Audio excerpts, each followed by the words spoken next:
La política es cultura, porque todo es cultura y porque somos radio. Radio Cultura. fmradiocultura.com.ar. Al derecho y al revés, un programa de radio que aborda diferentes temas con una perspectiva amplia y siempre fomentando el debate respetuoso de posturas diversas.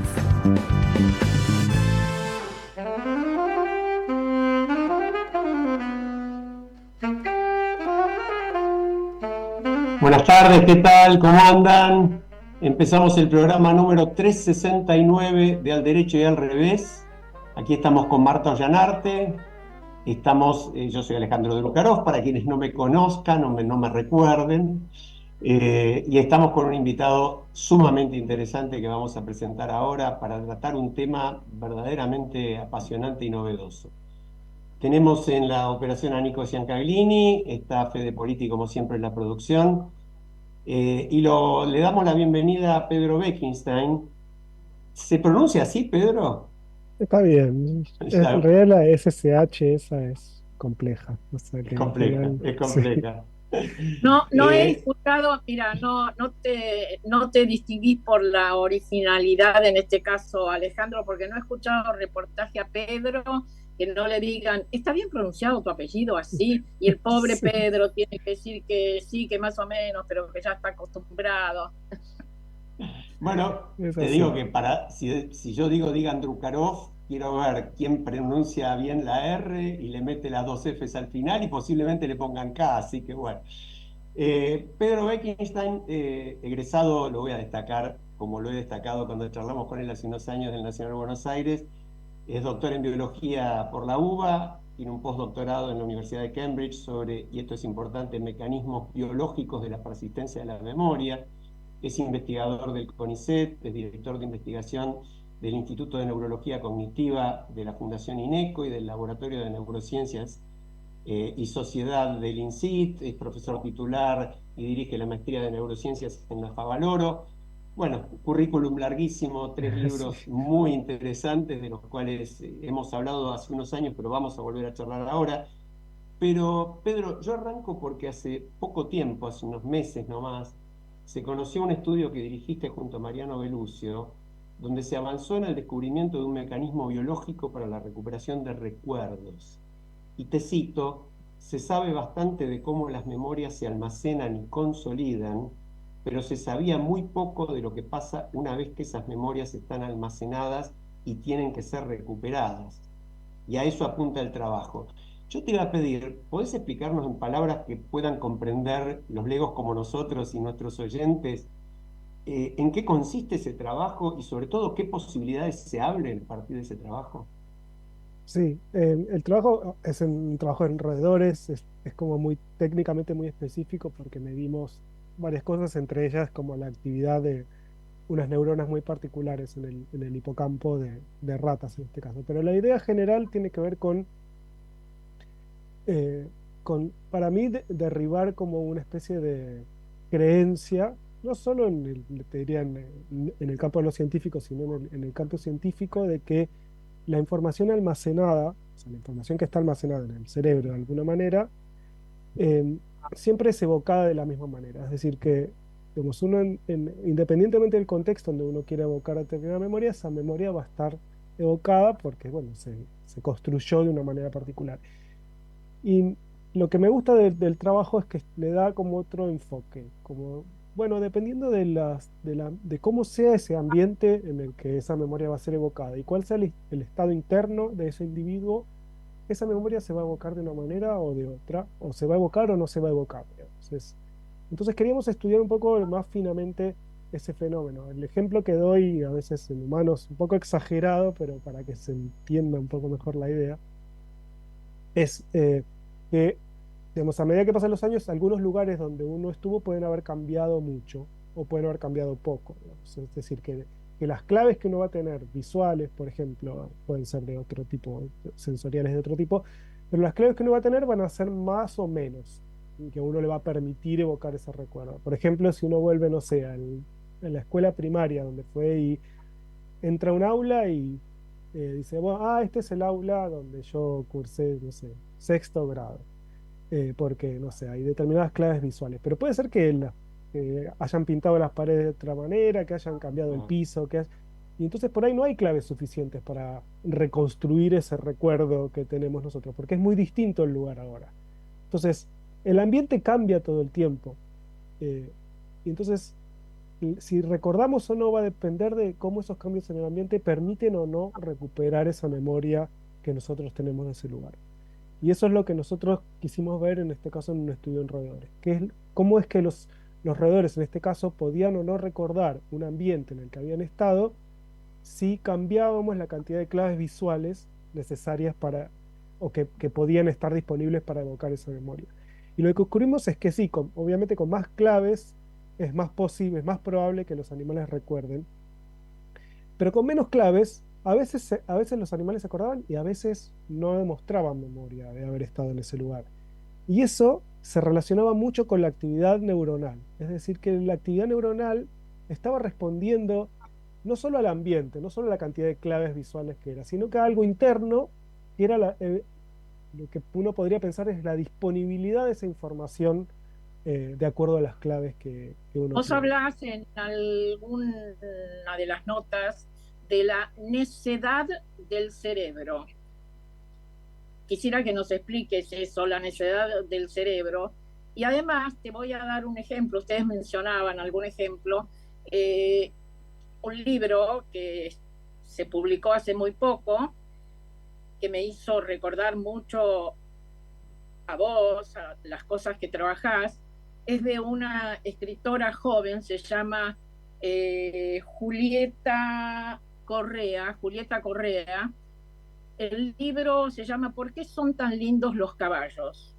Y ella relata el deterioro cognitivo de su madre a partir de los 57 años, ¿no? De un día para otro.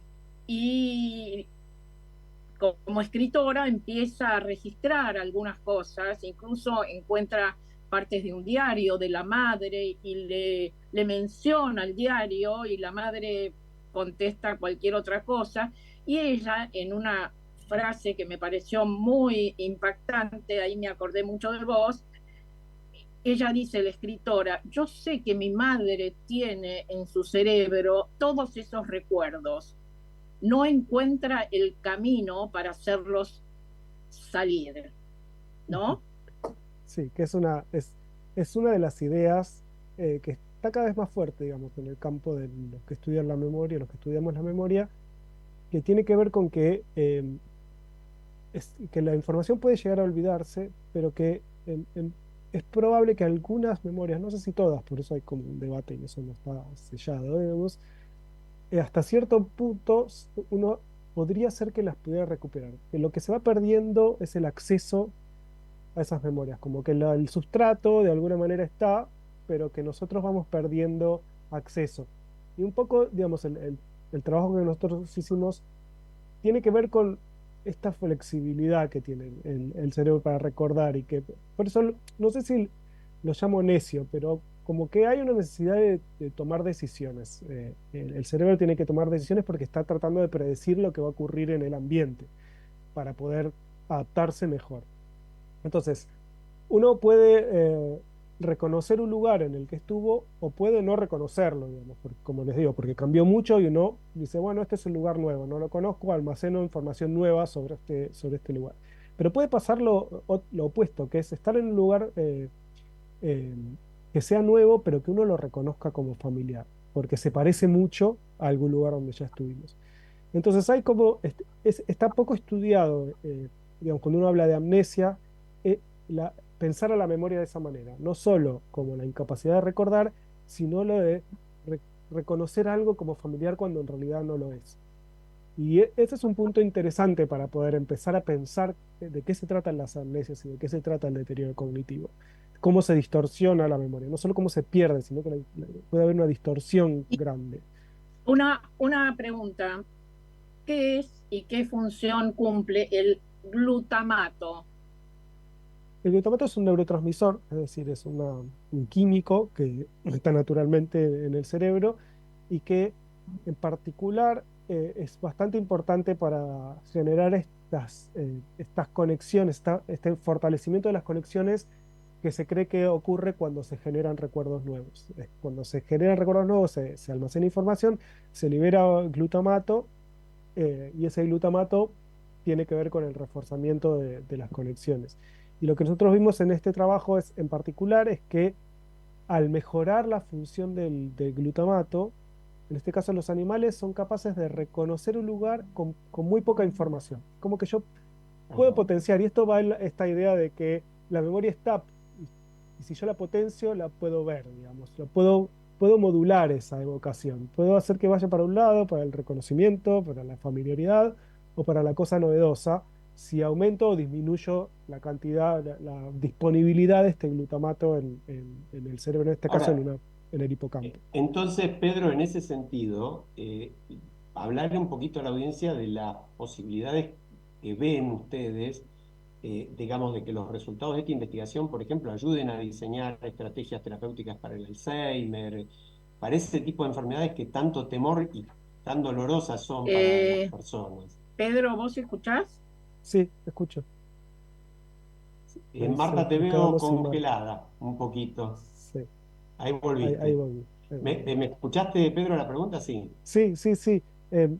O sea, obviamente es muy preliminar, este es un trabajo preclínico en animales y no es ni siquiera en un modelo ni de envejecimiento, ni de Alzheimer, ni nada. Es simplemente, creo que nos ayuda a pensar otra dimensión de la memoria y de, de cuál puede ser el déficit en particular de memoria que viene con el deterioro cognitivo o con las demencias, digamos. Entonces, si tenemos, en este caso hay un fármaco que puede potenciar digamos, la disponibilidad de glutamato.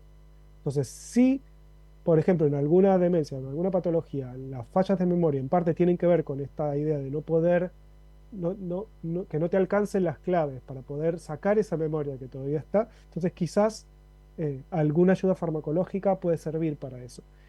Por Pero ejemplo, eso todavía no es accesible. Están trabajando ustedes con algún laboratorio, etcétera, pero todavía esa medicación, digamos, no es accesible. no, digamos, todavía le faltaría como hacer experimentos en humanos, desarrollar como todo un protocolo que nos permita evaluar eso en humanos, luego en demencias o en envejecimiento, digamos, falta mucho, pero siempre estas cosas son como puertas, O porque cuando ningún decís fármaco falta es, mucho, cuando decís falta mucho, ¿de cuánto tiempo aproximadamente estás hablando? no sé porque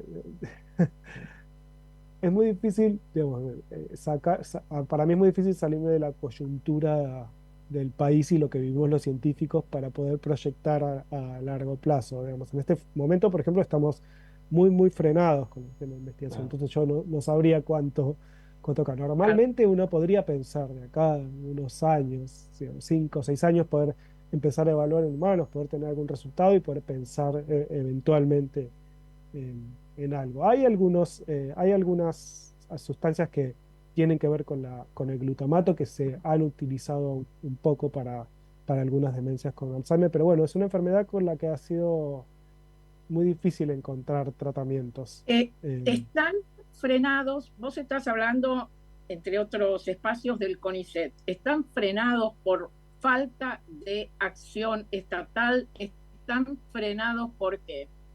sí, sí, sobre Por todo falta de porque colaboración del Estado. sí, digamos, gran parte del financiamiento para este tipo de proyectos siempre es público, digamos, viene de lo que era el Ministerio de Ciencia, que ahora es la Secretaría, en particular de la Agencia de Promoción Científica y Tecnológica, que tiene fondos pero no los ejecuta, digamos. Entonces, estamos frenados, digamos. Claro. Virtualmente Bien. no hay dinero. Entonces eso frena, si bien podemos seguir como con algunas cositas, sobre todo experimentos en humanos son más de bajo costo, en algún momento ya no vamos a poder seguir, digamos, si no se modifica la situación. Sí estamos siempre tratando de conseguir fondos internacionales, siempre estamos en movimiento, pero nuestro principal financiador siempre fue el Estado acá. Bueno, yo creo que es muy interesante, justamente el tema lo hemos tocado bastantes veces en este programa y en forma reciente, pero quiero leer rápidamente un tuit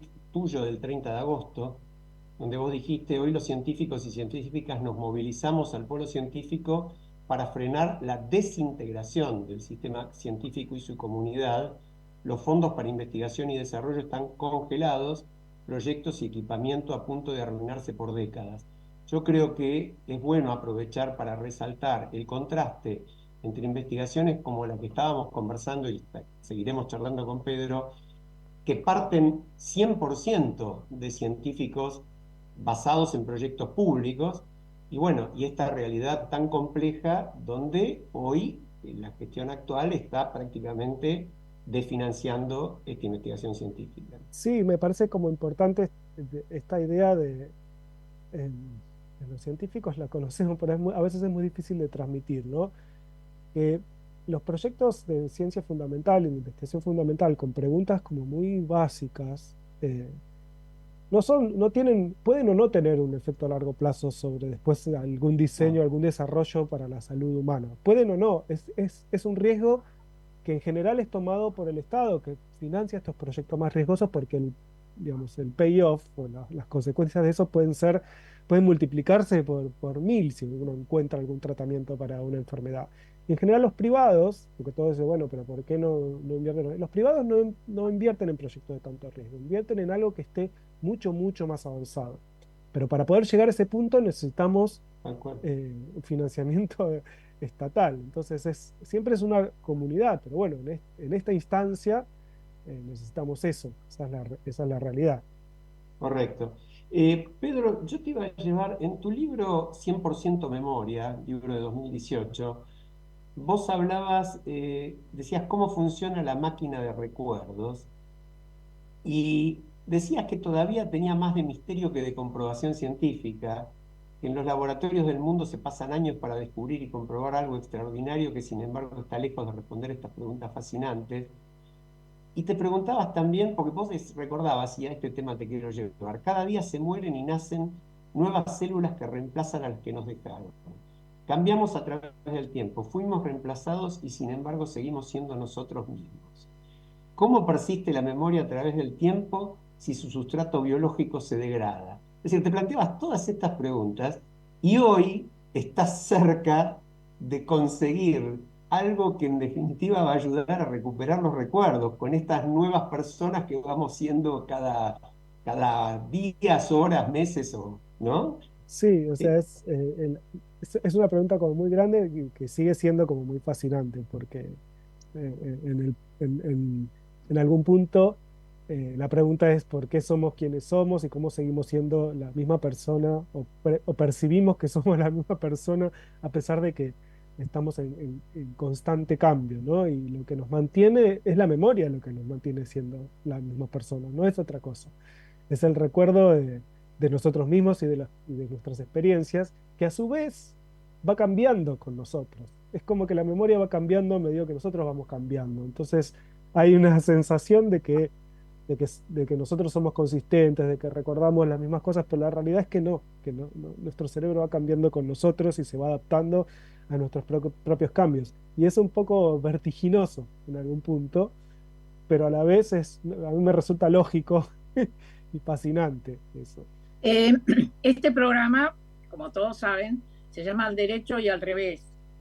Vos nos estás hablando de una parte del derecho, no el derecho en su aspecto legal, sino lo opuesto al revés, ¿no? Y esto que vos nos contás es maravilloso en cuanto a posibilidades para el ser humano de recuperar recuerdos, etcétera. Ahora, vamos al revés. Hay una película que es ficción del año 2004, El resplandor de una mente sin recuerdos, donde justamente lo que se trabaja es lo contrario, cómo borrar de la memoria de una persona etapas enteras de su vida, cómo que también uno dice, bueno, en algún momento se va a llegar a eso y es sumamente riesgoso y peligroso. ¿Qué te, qué Sí. te genera esta ver, posibilidad? la película es maravillosa, es una de mis películas preferidas, porque toca un tema muy humano, ¿no? Esta idea de, bueno, ¿qué pasa con los recuerdos tristes o, digamos, cuando un recuerdo nos hace mal? ¿Qué podemos hacer con eso? Eh, no estamos tan lejos de este tipo de tecnologías. Esa es la realidad. Pero el cerebro ¿Crees que puede ser naturalmente, muy riesgosa? ¿Coincidís que puede ser riesgoso? sí, toda tecnología tiene sus riesgos y sus Claro. cosas.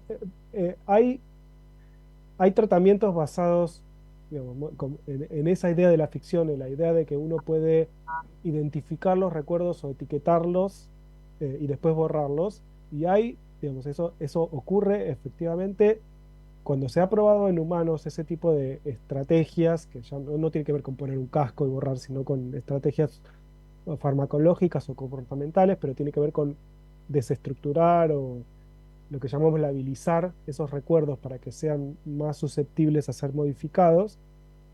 eh, y tiene distinto éxito, o sea, no es muy exitoso, o sea, parece va a ser bastante difícil modificar externamente un recuerdo a voluntad. Los recuerdos sí se modifican y se reestructuran todo el tiempo de acuerdo a nuestras experiencias. Y eso está bueno porque imagínate que no cambiaran los recuerdos, que uno se acordara de la cosa como sucedió en ese momento y no pudiera salirse de ese yo del Claro, pasado. tal cual, Es muy tal cual. difícil cambiar si uno no puede adaptar su memoria a las circunstancias presentes. Funes, Eh, el memorioso de Borges, ¿no? exacto, tenía una memoria prodigiosa completamente inútil. O sea, es Claro, una tal memoria que cual. no tiene utilidad y nosotros, digamos, más allá de este estudio que hicimos, también trabajamos mucho en esta idea de cómo olvidar y recordar son dos caras de la misma moneda y que hacen que haya una memoria adaptativa, llamamos, como una memoria que funcione, que tenemos que poder olvidar detalles, olvidar determinadas cosas para poder recordar otras, para poder Claro. que estén disponibles otros recuerdos que tienen que ver con cómo nosotros sobrevivimos y cómo nos adaptamos al ambiente. Ahora, Es Pedro, decir, en ese imaginando, perdón, sentido, perdón, una sola cosita, Ale. Quiere decir que en un tiempo uno puede decir, bueno, todos estos recuerdos los quiero guardar y recuperar cuando quiera, todos estos los quiero borrar. ¿Se va a poder hacer esto? Eh, es, es difícil de pensar Ah, así, no sé si así como lo planteas. Sí manipular de alguna manera, no sé si decidir yo guardo esto como si fuera una computadora y delete o save. Pero vuelvo un poco a tratar de no demonizar esa idea del cambio de la memoria. No sé, me pasa que, bueno, mi mamá se murió hace poco y uno tiene que poder cambiar esos recuerdos, esos últimos recuerdos de cercanos a la muerte que son feos, que son muy ujú, tristes y poder readaptarlos y reconfigurarlos. A veces uno lo hace en terapia, eso, digamos, y tiene que ver con eso, pero esas memorias se tienen que ir transformando porque si no en algún punto empiezan a ser desadaptativas, empiezan a hacer que la persona no funcione bien. Entonces, la memoria se transforma naturalmente. Lo que pasa es que los humanos queremos aprovechar esa capacidad que tienen de transformación para poder decidir qué transformar y qué no. Y eso por ahí es lo que vale la pena discutir éticamente. claro. claro. Pedro, voy a un tema más vinculado con los jóvenes y lo que se viene en un marco de esta modernidad líquida que definió Bauman hace tanto tiempo con esa maravillosa definición, pero que al mismo tiempo cada día se hace más líquida, ¿no? Nada se prolonga en el tiempo, cada vez más tenemos información que no podemos ni llegar a asimilar, las imágenes y videos que se multiplican, esta cosa tan dispersa, tan que pasa en segundos y ¿cómo va a jugar o hay alguna idea o te parece a vos que esto puede jugar en cómo van a manejar los recuerdos las nuevas generaciones que viven a tanta velocidad? Seguro que sí. No sé cómo todavía, pero estoy seguro porque la información entra y sale mucho más rápido y es reemplazada por otra cosa todo el tiempo. Em, y si a nosotros nos parece como, no sé, natural, no sé, el uso por ahí de ciertas redes sociales, cuando hace 2 años no usábamos eso y ahora nos parece que eso siempre estuvo ahí. O sea, nuestra memoria ya está distorsionada porque parece los tiempos se empiezan a jugar de otra manera. Entonces, claramente eso va a afectar. Estamos como viendo qué es lo que va a pasar. Si hay cosas que sabemos, como por ejemplo que tenemos esta extensión digital de la memoria, ¿no? Como que dependemos mucho más eh, de, de cerebros externos, en particular del celular, para almacenar determinada información. No sé si eso es bueno o malo, es lo que está pasando. Eh, Hay que ver en qué pasa y cómo eso afecta. Sí hay mucha preocupación porque el uso de pantallas y de redes sociales sí se sabe que afecta la cognición, afecta la concentración, y Ujú. entonces va a afectar la cognición de alguna manera y el aprendizaje sobre todo. Entonces hay mucha preocupación a nivel educativo, a nivel de cómo nos vamos a transformar, cómo se va a transformar nuestra memoria ya y lo que nos hace humanos, no sé, habrá que verlo, Claro, y la el tiempo. vinculación de lo que estás diciendo también con el tiempo que no se dedica y que se dedicaba hasta no hace tanto tiempo a la lectura, al debate, todo este Sí. tema de la inmediatez que hace que, bueno, la dispersión sea permanente y muchísima gente uno la ve que está por ahí estudiando para la facultad, pero al mismo tiempo está chateando, estando entre redes y bueno, obviamente eso tiene sus consecuencias, ¿no? Sí, sí, después habrá que ver qué es lo que recuerda la gente de sus años de vida, ¿no? Va a ser una especie de híbrido entre lo que pasa en la vida digital y lo que pasa en la vida no digital. ¿Y cómo se recordará eso? No sé, es una pregunta muy interesante. No sé si tengo una respuesta, pero me parece que vale la pena estudiarlo. Son tiempos apasionantes, ¿no? Los que estamos viviendo. Hay que, bueno, saber qué podemos hacer los seres humanos con todo eso que lo tenemos ahí a la vuelta de la esquina. Pero Sí, mientras tanto, los investigadores como Pedro Bekenstein, como Mariano Beluso y tantos otros, bueno, siguen adelante y la ciencia argentina sigue produciendo, ¿no? Por eso es tan importante defenderla y garantizar, es una de las pocas posibilidades de desarrollo independiente que el país necesita preservar de manera indispensable. Pedro, te agradecemos muchísimo tu participación en El Derecho y al Revés. Felicitaciones por la investigación. ¿Eh? Yo quería hacer una muy breve mención, Marta. Hay una nota hermosa de Inde Pomeraniec, ah, es Sí. hermosa esa nota, sí. hermosa, hermosa, que estuvo con nosotros hace algunas semanas, Inde. Le mandamos un beso, es una magnífica escritora e impulsora de la cultura, pero se la recomendamos a la audiencia. Busquen Inde Pomeraniec en Infobae y a vos qué te gustaría recordar. La ciencia está cada vez más cerca de lograr uno de los grandes deseos humanos, recuperar recuerdos, y allí no solamente cuenta de esta investigación, sino que lo hace con esa calidez tan especial. Hermosa nota.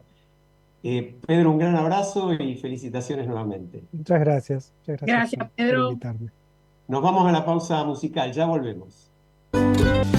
Al derecho y al revés, un programa de radio que aborda diferentes temas con una perspectiva amplia y siempre fomentando el debate respetuoso de posturas diversas.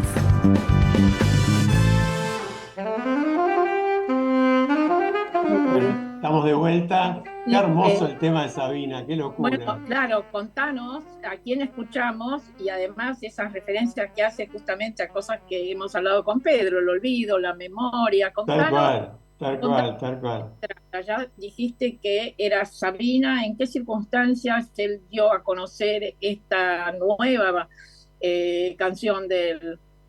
Mirá, él está emprendiendo lo que anuncia, como lo hizo Serrat hace poco, como su última gira, y dice que este va a ser su último video. Todos esperamos que no, pero bueno, la verdad es que lo ha filmado, es hermosísimo. En 2, 3 días tenía más de 1 millón de reproducciones, ahora debe tener muchos millones. Está junto con amigos como Darín, como Serrat, por supuesto, decenas de grandes artistas, cantantes, compositores, que no cantan con él, pero sí lo acompañan. El video merece verse. El último vals se llama, y como vos decís, la letra se vincula con la entrevista que acabamos de tener y también con los peligros que de alguna manera corre la cultura, no solo en nuestro país, sino en el mundo, ¿no? Yo me quedo con esto cuando enmudezcan por decreto los cantantes. Bueno, corre un poquito de piel de gallina, ¿no? Suena a cancelación, ¿no? Exacto, exactamente, exactamente. Y en un momento donde, bueno, Pedro lo destacó muy bien con con perfil muy bajo, con perfil justamente de un investigador que se dedica a la ciencia, y dijo, bueno, sin una financiación pública, estas iniciativas, los privados las financian cuando es negocio. Toda la etapa previa en todo el mundo la ha bancado siempre el Estado. Sí, sí, sí. Eh, ¿Te parece que lo escuchemos para abrir nuestro debate a Carlitos March? Pero por Eh, supuesto. y le mandamos un beso grande a Mercedes Jones, que hoy no está con nosotros, está en la preparación de un evento importantísimo. Ah, mencionalo vos, ya que estamos. Sí, sí, sí, sí. Mañana, a ver, bueno, escuchemos a Charlie y yo busco lo de Mercedes. Perfecto, bárbaro, lo escuchamos a Charlie.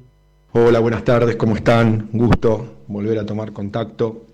Entre los cientos de temas que se debaten en Argentina, el sistema educativo y su financiamiento está en todos los titulares. Hay un punto que a mí me gustaría señalar con dos focos. Uno, desfinanciar el sistema educativo público estatal es atentar contra la democracia. Un sistema educativo garantiza acceso igualitario a oportunidades. Ese es el sentido de un sistema educativo. Garantizar que la persona de mayores recursos y de menores recursos pueda tener un acceso igualitario al conocimiento. La ley 1420, sancionada hace 140 años, el 8 de julio de 1884, que estableció el acceso público, gratuito, universal y laico al sistema educativo, prácticamente construyó la clase media argentina. La clase media argentina no fue una clase media por el saldo de su cuenta corriente o la cantidad de los apellidos que teníamos en el documento. Fue una clase media de acceso a oportunidades. Por ahí no podías pagar la luz a fin de mes, pero había una biblioteca en tu casa. Eso se perdió. Y lo segundo, de financiar el sistema educativo público estatal, es atentar contra el futuro de una nación. Porque el sistema educativo es un proyecto país. Lo que debería regir, encuadrar al sistema educativo es el preámbulo de la Constitución, porque desde ahí se construye un país. Es un bien público, garantiza dignidad humana para todos. Entonces, si lo convertimos en la prestación de un servicio y atamos el presupuesto a la prestación de ese servicio, la educación pierde en sus tres componentes. En la estructura, que eso va de la parte edilicia al staff docente, pierde en lo pedagógico, es decir, cómo garantizamos que la relación entre un alumno y un docente pueda generar conocimiento, y la didáctica, cómo convertimos el conocimiento en masivamente entendible para todos y todas. Entonces, un sistema educativo lo que hace es garantizar democracias inclusivas y construir proyectos país. Hace mucho tiempo, en la década del 90, la Fundación Poder Ciudadano invitó a los ciudadanos a hacer un concurso de frases. Me acuerdo de esta: si la educación es cara, si cree que la educación es cara, pruebe con la ignorancia. Bueno, los dejo. Un abrazo grande. Brillante, Charlie, ¿eh? Brillante, una síntesis impresionante. Sí, sí, sí. Y bueno, por supuesto, yo no puedo dejar de mencionar, sí, las cosas que se hacían desde Poder Ciudadano.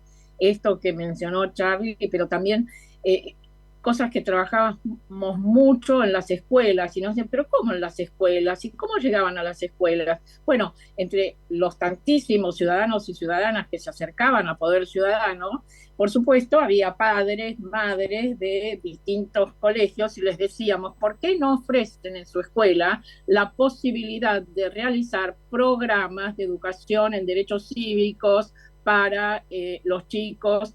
Y conseguimos un montón. Incluso se hizo un concurso donde muchas escuelas estuvieron presentes de distintos lugares del país. Incluso allí surge el tema de la copia y la coima: el que se copia a los 15 es corrupto a los 40. Esto se trabaja con los chicos, ¿no? Y realmente son cuestiones que yo creo que deberíamos, salvando todas las distancias y modalidades, recuperar, trabajar con la gente, ¿no? Yo no solamente estoy totalmente de acuerdo, sino que lo que quiero agregar es que esta semana, y me sorprende un poco, qué sé yo, uno ya no sabe de qué sorprenderse, pero hay datos duros, muy concretos, que no se desmintieron porque son exactos, sobre el ajuste aplicado al sistema educativo, que es casi el doble que la reducción del gasto público. El presupuesto educativo se redujo 40,2% contra 21,1% del ajuste sobre el total del gasto público. Y en el ámbito universitario, que es el que más protestas ha generado, fue del 30%. Es decir, que fue mucho mayor aún que en la universidad en rubros vinculados con los niveles de educación obligatoria.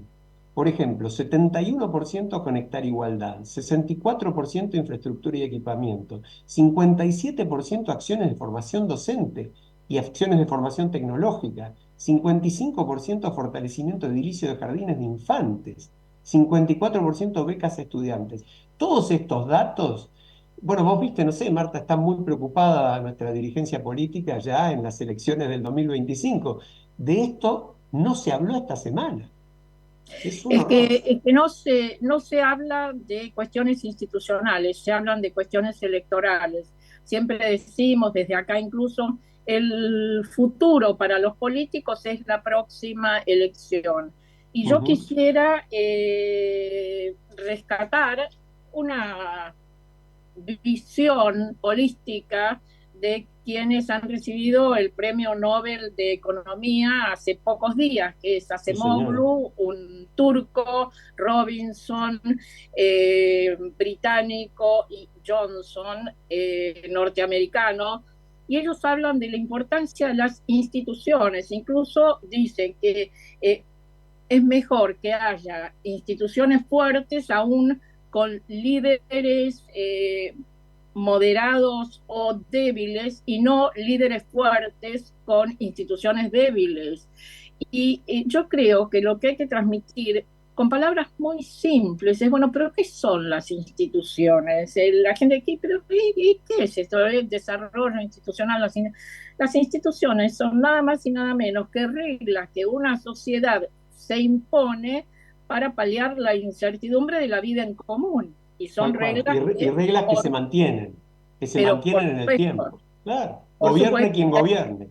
hay que respetar, hay que conocer, de ahí la importancia de la educación en derechos cívicos, etcétera. Bueno, es, tenemos una tarea muy importante por delante, pero por suerte lo podemos hacer en democracia, una democracia que lleva ya algo más de 40 años y que Ujú. hemos sabido sostener, aunque estamos, no sé si aprendiendo a construirla, pero en algún momento vamos que tenemos que aprender a construirla de verdad, ¿no? Con Es que la, instituciones fuertes. Es que lamentablemente si no la construimos un poco mejor, y bueno, van a pasar cosas como algunas que lamentablemente están pasando, porque vos fíjate, en el reciente coloquio de IDEA, que fue tan noticia, porque se reúnen muchos de los empresarios más importantes de la Argentina, el presidente de IDEA, el titular de IDEA, cerró su mensaje justamente destacando lo que vos acabás de decir, es decir, citando, haciendo un homenaje a Acemoglu, Robinson y Johnson, al libro ¿Por qué mueren las democracias? También. Y después, antes de eso, un poquito antes de eso, habló el presidente Milei. Y vos fijate dos párrafos cortos. Dijo, nosotros en primer lugar teníamos claro que por el tipo de ajuste que estábamos haciendo, era muy probable que el impacto más fuerte se sintiera durante el primer trimestre. Por lo tanto, también era importante hacerlo durante vacaciones para que la gente no se enterara tanto, por decirlo de alguna manera, de lo que estaba ocurriendo.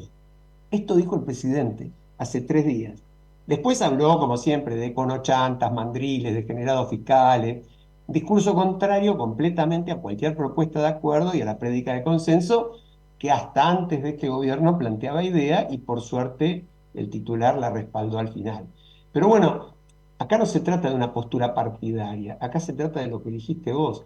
Si no hay continuidad institucional, ¿qué chance hay de que alguien vaya a invertir en la Argentina, sin Ninguna. tranquilidad. Ahí viene el problema. Todo lo demás se convierte en verso. Es Ninguna, una desgracia. salvo que esa inversión esté ligada a un negocio Exactamente. corrupto con apoyo de cierto sector de la casta, de un lado o de otro. Sí, bueno, que también al cabo, lamentablemente yo creo que hay que decirlo, es lo que está pasando, mientras nos tapan, la otra vez hablábamos de la ley hojarasca, pero acá nos tapan con hojarasca, no con la ley hojarasca, con la hojarasca electoral, nos tapan los temas de fondo, porque mientras tanto, bueno, son frases que uno a veces las lee y no las puede creer, ¿no? No sé si viste el otro día el director del ANSES, el señor de los Eros, hizo una cita en una intervención pública de un conocido exministro argentino, un tal Aníbal Fernández. Dijo, como diría Aníbal Fernández, me parece que es una sensación la de que el ajuste había recaído sobre los jubilados. Bueno, El ministro en cuestión había dicho eso de la sensación en relación a la a la inseguridad. tal cual, le Bueno, había dicho que el país tenía una seguridad espectacular. vayamos a cosas interesantes. Quiero hacer referencia al evento por el cual Dale. hoy no la tenemos a Mercedes. El evento es mañana, pero están todos los preparativos. Es el evento anual de la Silver Economy Forum, ¿no? La revolución de la longevidad y todo esto que venimos hablando. Se va a desarrollar en el Centro Cultural Libertad, el que está en la calle Sarmiento al 100, no recordemos los nombres anteriores, y es una jornada, en realidad va a ser desde las 9 de la mañana hasta las 5 de la tarde. Leo algunos de los temas que se van a tratar y algunos, no puedo mencionarlos a todos porque son muchos, de los que van a integrar los paneles. El primer panel es de la prevención a la predicción. Y miren, entre otros, quién está: Sergio Goicoechea, el futbolista y periodista deportivo. En muchos casos vas a decir, mira, después viene el futuro del trabajo y el aprendizaje continuo en la era de la inteligencia artificial. Bueno, ahí tenemos también a unos cuantos conocidos. Después, la diversidad etaria rompe el sistema. ¿Y quién va a hablar ahí? Nuestra amiga Mercedes Jones. Y también, bueno, otros conocidos. Después, a partir de las 2 de la tarde, porque les decía que esto dura todo el día, vidas longevas, finanzas inteligentes, con algunos conocidos también. Después, expandiendo las zonas azules. ¿Recuerdan a nuestro amigo Alberto Neisberg, que estuvo y habló de las zonas azules? Mercedes también habla de las zonas azules. Entre otros, va a estar acá Conrado Stoll, este médico muy destacado, que es tan importante en el tratamiento de estos temas. Después, la tercera economía mundial revoluciona el consumo. Y también unos cuantos conocidos. Después, hacia una narrativa positiva sobre la edad. ¿Y saben quién va a estar allí? Roberto Moldavsky. Mira, qué bárbaro, qué interesante, qué buena mezcla que han hecho, qué interesante. Y después un cierre, dice, con un invitado especial, que no dicen quién es, pero mira, si los paneles están integrados por gente como la que acabo de mencionar, tiene que ser muy especial. No quiero imaginar quién puede ser. Bueno, mañana estaremos allí. Le voy a dar una buena noticia a la audiencia en ese sentido, porque, es decir, la mala noticia es que no damos el link para inscribirse porque no hay ninguna posibilidad de inscribirse. El evento superó todas las expectativas, ya no hay vacantes para participar allí. Pero, el evento se difunde por YouTube, en vivo. Es decir, que quienes no puedan asistir, lo pueden ver en youtube.com/, lo digo con precisión, youtube.com/SEF LATAM. Repito, youtube.com/SEF LATAM. Así que bueno, disfrútenlo. Buenísimo. Yo voy a estar por aquí en presencia. Y toda la suerte En para nuestra amiga presencia. Mercedes, es un lujo verdaderamente. Mercedes es una de las grandes especialistas, lo decimos siempre. Si estuviera en el programa se pondría colorada y se quejaría de que hablamos de ella, pero es una de las que ha impulsado fuertemente estos temas tan importantes. Y que bueno, que en paralelo también, ¿no? Vuelvo a la mención lamentable del titular de ANSES, el ajuste sí recayó sobre los jubilados. Hoy un jubilado gana algo más de 300.000 pesos, la mayoría de ellos, y ni con dos jubilaciones pueden pagar una buena prepaga, ¿no? Es decir, que estamos hablando de un nivel de carencia que hace que todos aquellos que no tuvieron la suerte de poder construirse un futuro para la vejez o que no tienen ayuda familiar, y bueno, le estén pasando muy mal. Bueno, y volviendo a lo que es el tema de la agenda política, el debate de la interna justicialista ha pasado a ser una de las cosas más importantes de la agenda política. Discutir de política es en este momento discutir la lista de candidatos, ¿no? No, Y uno dice, pero ¿qué pasa? sí, Y sí, quiero sí. mencionar un artículo de Fidanza, de nuestro amigo Eduardo Fidanza de estos días, donde él citando a Wright Mills, el sociólogo Wright Mills, dice que para comprender este tipo de cuestiones se necesita de imaginación sociológica. Mirá vos, Pues, ¿no? Sí, es necesario imaginar sociológicamente, bueno, para poder dar alguna respuesta, qué está pasando, por qué nos pasa. ¿Mm? así es, así es. Y la verdad es que muchas veces cuesta entenderlo. Lo hemos dicho muchísimas veces en el programa, ¿no? Pero da la sensación de que todos estos muchachos, gobierno, oposición, que además se insultan de una manera ya creciente, grotesca, ¿no? Los insultos, por ejemplo, al fallecido exministro de Salud, Ginés González García, más allá del balance que cada uno haga de toda la trayectoria de González García, que no es precisamente solamente la de su gestión en el gobierno de Alberto Fernández, tiene una gestión previa muy extensa. Bueno, cada uno pensará lo que quiera. Ahora, ¿hace falta insultar al muerto de esa manera? ¿O hace falta decir el presidente que le va a clavar los clavos en el cajón con Cristina adentro y la otra que le conteste que la quiere asesinar? Ese tipo de... Ya son, lo lamento, pero para mí como estupideces, que a quién le ¿No sabes interesan, qué ¿no? pasa? Esas estupideces son las que están después en el aire.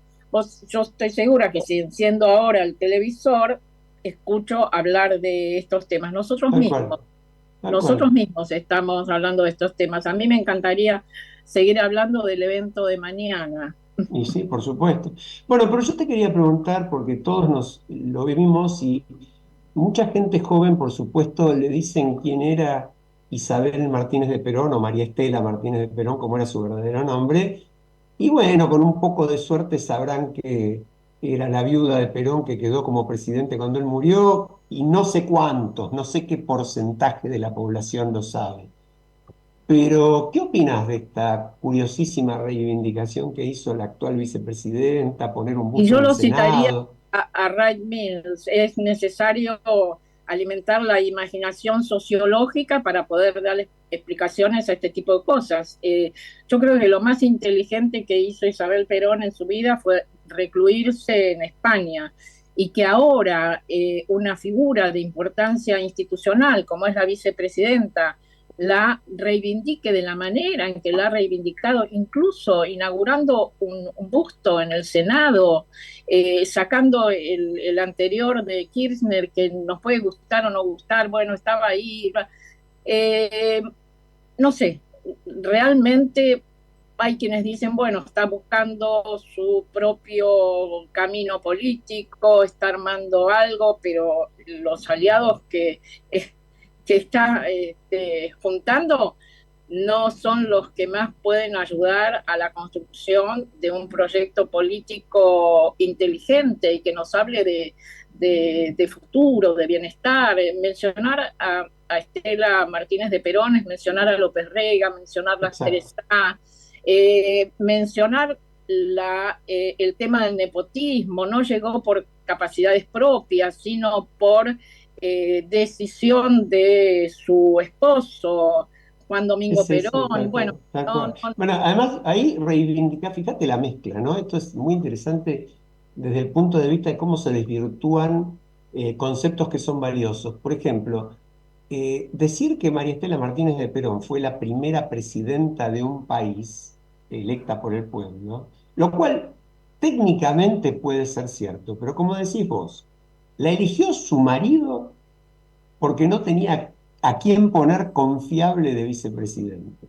Llega a la presidencia de absoluta casualidad sin la más remota experiencia política y sin manejar ni un solo resorte de poder, y bajo su gobierno se funda, en realidad un poquito antes, porque se fundó aún en vida de Perón, pero bajo su gobierno se desarrolla la primera organización parapolicial, paramilitar de la historia argentina, regenteada desde el Estado que asesinó a más de 1.000 personas, que es la Alianza Anticomunista, la mal llamada Alianza Anticomunista Argentina, la AAA, de la cual, Marta, vos sabés tan bien como yo, no hay tanta memoria, porque curiosamente sí se habló mucho de la dictadura y de los horrores de la dictadura, pero de los 1.000 y pico de asesinatos de la AAA previos no se habló demasiado, ¿no? Entonces ahora venir a hablar de Isabel Perón suena como otra vez lo que decías bueno, vos. yo tengo muy presente el primer atentado que se atribuyó a las Teresa justamente contra un gran amigo, Hipólito Solari Irigoyen, que le hicieron volar el auto, saltar el auto, se salvó de milagro. Y bueno, y es De la acuerdo. primera reivindicación de las Teresa que se dio a conocer justamente en ese momento, en el año 73, creo que fue en noviembre del 73, con este horrible atentado al que después le siguieron otros sobre el propio Hipólito Solari Irigoyen y otros abogados que, entre otras cosas, lo que hacían era defender a presos políticos tratando de que se respetaran sus derechos. Sí, sí, tal cual. Lo cual desde ya no significa en absoluto no repudiar, como hemos repudiado siempre, toda la vida, vos y yo, la violencia de las organizaciones guerrilleras, que Pero obviamente, sirvió, que en buena medida también sirvió para no justificar, sino para dar pretexto a todas estos horrores desde el Estado. Pero verdaderamente volver a sacar ese tema hoy. Además, en una forma totalmente gratuita, porque yo no veo que le aporte ningún beneficio, ¿no? De hecho, el presidente Milei lo ha repudiado en el día de hoy, o ayer, sí. lo dijo estar totalmente en desacuerdo, ¿no? Bueno, ¿con qué nos encontraremos la semana próxima? Porque cada semana decimos, no, algo más ridículo que esto que pasó esta semana no puede pasar. Y nos Es pasa así. siempre que la semana siguiente tenemos algo más ridículo, más increíble, más, no sé, Sí, sí, sí, paralizante. sí. Y como dice el gran Tute, y que nosotros le robamos la frase, la realidad Pen- no sale de su asombro. Pensaba exactamente lo mismo. Por suerte también hay científicos como Pedro Bekenstein, como Mariano De Sí. Lucio, investigadores que siguen haciéndolo así, gente como Tomás Siculi y sus amigos, voluntarios de módulo sanitario, y tantas Y cosas que el tenemos la invitado suerte de la traer semana aquí. próxima también, que nos Eh, asombra y enriquece cada semana con sus columnas, ¿no? Tal cual, tal cual. Bueno, me parece que nos estamos yendo porque ahí Fede me está diciendo que nos queda un minuto, minuto que siempre utilizamos para... Pero digamos quién va a ser el invitado de la semana próxima. Ah, la semana Ah, próxima, uno de los mejores analistas políticos de la por eso. Argentina, Carlito Fara va a estar con nosotros, amigo de la casa. Bueno, nos vamos con Serrat como siempre, y escúchenos el lunes próximo con Carlos Fara. Yo los voy a escuchar en viaje, Marta. algún aporte voy a hacer, pero Bueno, nunca es triste la verdad, lo que no tiene es remedio. Un abrazo grande para todos.